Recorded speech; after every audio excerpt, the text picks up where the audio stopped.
না, তাহলে কিষাণ মান্ডিগুলো কি কাজে লাগবে? তুমি যদি একটু শহরের কাছাকাছি, তুমি যদি একটু বাজারের কাছাকাছি কিষাণ মান্ডিগুলো করতে, তাহলে ফুটপাতে বসে চামড়া টাঙিয়ে একটা বস্তা পেতে আমাকে বাড়ির আলু বেগুন মূলটা বিক্রি করতে হতো না।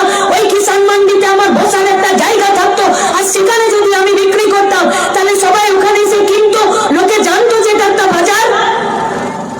ও বললো কিষাণ মান্ডি বানাবো, দিদি বললো দাদা তুমি চিন্তা করো না, আমি নীল সাদা রং করে দিব। তৃণমূল বিজেপি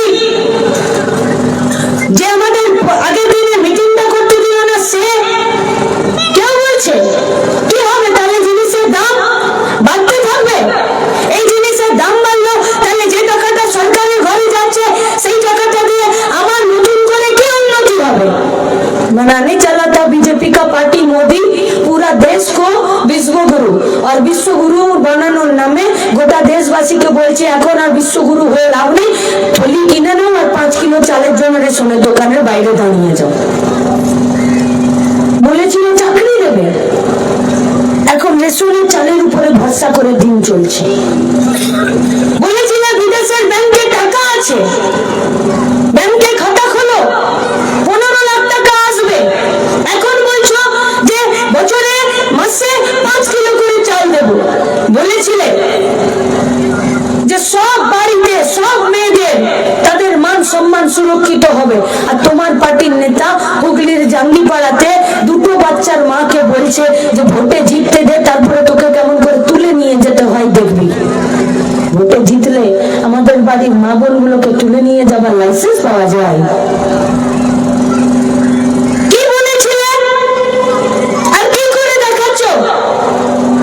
যখন ভোট চাইতে এলে তখন বললে জিনিসপত্রের দাম কমাবো, যখন ভোট চাইতে এলে তখন বললে বাড়িতে বাড়িতে চাকরি দেবো, যখন ভোট চাইতে এলে তখন বললে বাড়িতে বাড়িতে জল দেবো, ভোট চাইতে এলে বললে মা বোনেদের সম্মান দেবো। আর ভোটে 10 বছর জিতে নিয়ে 8,000 টাকার নিজের প্রাইভেট জেট গাড়ি কিনেছো, যেটা হাওয়াই জাহাজ উপরে উড়ে, আর প্রতি বছর 1600 কোটি টাকা খরচা করছো শুধু বিদেশ ঘোরার জন্য, আর আমাদেরকে প্রতিদিন হাত পাততে বাধ্য করছো। প্রতিদিন আমরা এগোচ্ছি, নিজের ওষুধপত্র, নিজের শিক্ষা, নিজের স্বাস্থ্য, নিজের পেটের ভাত, নিজের কাপড় যদি নিজের রোজগারে কেনার কুলানোর বিরোধ না হচ্ছে, তার মানে আমরা ভালো নেই, আমরা ভালো। তাই তো জিনিসের দাম কমাতে হবে। কি করে কমবে জিনিসের দাম? মোদি আর মমতা হাত ধরাধরি করে বাজারে ঘুরলে জিনিসের দাম কমে যায়? কি করলে জিনিসের দাম কমে? আমার পকেটে 1000 টাকা গুঁজে দিলে জিনিসপত্রের দাম কমে যায়?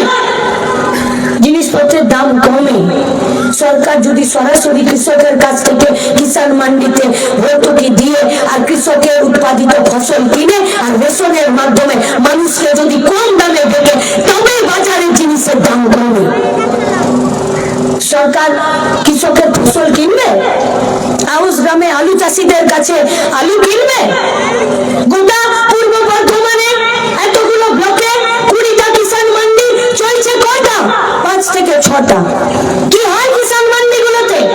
মাঝে মধ্যে ধান চাষিরা তারা ধান বিক্রি করতে যায়, সরকার সঠিক মূল্য দিয়ে ধান কিনছে না, তাহলে কিষাণ মান্ডিগুলো কি কাজে লাগবে? তুমি যদি একটু শহরের কাছাকাছি, তুমি যদি একটু বাজারের কাছাকাছি কিষাণ মান্ডিগুলো করতে, তাহলে ফুটপাতে বসে চামড়া টাঙিয়ে একটা বস্তা পেতে আমাকে বাড়ির আলু বেগুন মূলটা বিক্রি করতে হতো না। ওই কিষাণ মান্ডিতে আমার বসার একটা জায়গা থাকতো, আর সেখানে যদি আমি বিক্রি করতাম তাহলে সবাই ওখানে এসে কিনতো, লোকে জানতো যে এটা একটা বাজার। ও বললো কিষাণ মান্ডি বানাবো, দিদি বললো দাদা তুমি চিন্তা করো না, আমি নীল সাদা রং করে দিব। আর কিষাণ মান্ডিতে কৃষকের ফসল বিক্রি হবে কিনা জানি না, দাদা বানিয়ে দিল কিষাণ মান্ডি, আর দিদি নিজের পার্টি অফিস বানিয়ে দিল পূর্ব বর্ধমানের একটা কিষাণ মান্ডিতে। মানুষ যখন নিজেদের কোমরের দমে গেল, বললো আমার পয়সায় কিষাণ মান্ডি, তুমি পার্টি অফিস বানানো ওকে, তখন নাক খোপ দিয়ে পার্টি অফিস থেকে বেরিয়ে এসেছে। মানুষ যদি রুখে দাঁড়ায়, তাহলে যত বড় চোর ডাকাত হোক, এরা ক্যামেরা সাইজটা হতে বাধ্য। তাহলে কি করে কমবে? তুমি যদি কৃষকের কাছ থেকে ফসল না কেনো, আরেকটা উপায় আছে, যদি পেট্রোলের দাম কমে যায় তবে। কি করে কমবে পেট্রোলের দাম? যখন মোদী সরকারে আসেনি, কংগ্রেসের সরকার, তখন গোটা দুনিয়ার বাজারে যে অপরিশোধিত তেল, যেটা পরে পেট্রোল হয়, তার পরিশোধন করে তাতে কিছু মিশিয়ে ডিজেল, কেরোসিন, পেট্রোল হয়, সেইটার আজ থেকে 10 বছর আগে দুনিয়ার বাজারে এটার দাম যা ছিল, তাতে আমরা তখন 70-80 টাকাতে আমাদের দেশে পেট্রোল আমরা কিনতাম। আর এখন গোটা দুনিয়ার বাজারে এই পেট্রোলের দামটা ধরাম করে নিচে নেমে গেছে, কিন্তু আমার দেশে পেট্রোলের দামটা নামলো না, ওটা ধরাম করে উপরে উঠে গেল। পার্কে দেখেছেন, পার্কে বাচ্চারা খেলতে যায়, একদিকে যে এই বাচ্চাটা বসে তখন ওই বাচ্চাটা উপর দিকে উঠে যায়, আর ওই দিকে যদি বসে তাহলে এই দিকে উঠে যায়। এটা একটা ব্যালেন্সের খেলা। যদি দুজন ঠিকঠাক ব্যালেন্সে চলতে পারে তাহলে খেলাটা মজার হয়। আর যদি ওই দিকে আম্বানি আদানির মোটা বন্ধু মোদী আর অমিত শাহকে বসিয়ে দেয়, তখন ভারতবর্ষের গরিব খেটে খাওয়া মানুষগুলো ওই দিকের ব্যালেন্স থেকে ছিটকে পড়ে যায়। তাই ওরা দাম বাড়ালো আর গোটা দেশের মানুষগুলো ছিটকে গেল। তাহলে দাম কমানো চাই তো। আজকে যা দুনিয়ার বাজারে পেট্রোলের দাম, তাতে এক একটা পেট্রোলের দোকানে, এক একটা পেট্রোল পাম্পে আমরা 44 থেকে 50 টাকাতে পেট্রোল কিনতে পারবো। আমি কটা মোটর সাইকেল চালাই যে আমি পেট্রোল কিনে নিব? তাহলে পেট্রোল ডিজেল কিনবে কারা? যারা খেতে থেকে বাজারে ফসল নিয়ে যায়, যারা ট্রাক্টর চালায়, যারা ট্রেনে করে এক জায়গার জিনিস অন্য জায়গায় নিয়ে যায়, যারা গাড়ি করে এক বাজারের জিনিস আরেক বাজারে নিয়ে যায়, কারখানা থেকে বাজারে, বাজার থেকে কারখানায়, শ্রমিকদেরকে নিয়ে যায়, এলাকায় জিনিসপত্র পরিবহন করে, তারা, তাদের যদি জিনিসের দামটা কমে যায়, পেট্রোলের দামটা কমে যায়, খরচটা যদি কমে যায়, আর সরকার যদি কৃষকের কাছ থেকে ফসল ভর্তুকি দিয়ে কেনে আর সেটা যদি রেশনের মাধ্যমে দেয়, তাহলে বাজারের দোকানদারদের তাদের কলার ধরে তাদেরকে করকরি দেওয়া হবে আর জিনিসের দাম কমবে। কিন্তু দেশের সরকার, আমাদের রাজ্যের সরকার দাম কমাতে চাইছে? চাইছে না। কেন চাইছে না বলুন তো? কেন চাইছে না? কারণ গোটা দেশে সব জিনিসের উপরে ট্যাক্স আছে, যার নাম জিএসটি। এই যে আমি ঘড়ি পরে আছি, এইটাতেও জিএসটি আছে। এই যে আমার গায়ে ওড়না আছে, এটাতেও জিএসটি আছে। তোমার বাড়ির বাচ্চার যে বই খাতাগুলো আছে, সেইটাতেও জিএসটি আছে। মিষ্টি, হসপিটালের বেড, অক্সিজেন সিলিন্ডার, তাতেও জিএসটি আছে, তাতেও জিএসটি আছে। এমনকি মুড়িতেও জিএসটি আছে। কিসে জিএসটি নাই জানো? পেট্রোল আর ডিজেলে জিএসটি নাই।